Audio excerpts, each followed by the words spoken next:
Manipurna ngasi thengnariba awaba nahan Megi tarik ahumdagi ngasi bawda thengnariba awabase karigino. Akhoi sarkarna paisa huralo baira. Akhoi sarkar sina chief minister se lam pitho baira. Akhoi sarkar sina kaino sini migi ijat sokba thabak toru baira.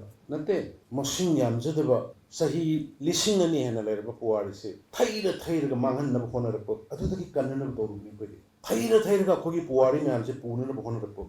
Distorted history mayam amana अखोगी मिंग भावदा करी कौगे न खंगतबगी मतम योरखरे अखोगी पाइ पुना tanam lump ममिंग भावदा अखोई काउसल लखरे थाइदोर खरे अबदुगुम मयाम दबु कन्ननब तोरबदने ngasi haurai ba youths mayam ngasi gi mirolam de tungi mirol oigada ba youths mayam awang biyo sida leramba youth singdugi phibam du ningsing biune cinema hall mamang da chalamba patap tokis mamang da chalamba mayam du ningsing biune guli charu bagi drug charu bagi matan ororo targa no sak pangam boy ngam debo imung kayano lukhra werga lehorise orphan werga lehorise maduguma mayam du uru matung da thengan masigi ngasi gi mirolam de tungi mirol kandabu yaroi hair kanda waron drug hokibini masana sawa tabani drugs mayam du lairaga semaga sungaga tharaga hingmba punsi nungaiba punsi lairamba lam lairamba kar mayam du fngktrnina masana Biren hatlo hairkpa tabani sarkar thugai hairkpa tabani 1962 dagi brahma gi adugumba uprising 62 88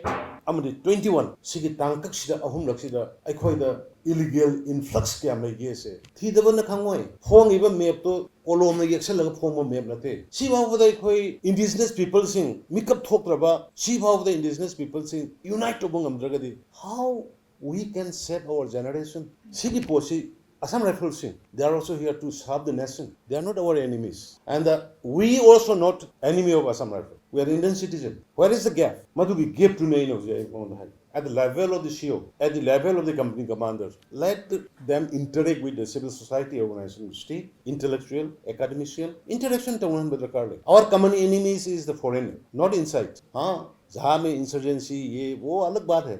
You can deal whatever you like towards the insurgency and the unlawful activities peoples. But you cannot treat everyone as enemy. You cannot treat everyone as insurgent. We also, they are coming here to serve, to protect us, to protect our nation. We should respect them. We should honor them. We should help them. Seek understanding, join this.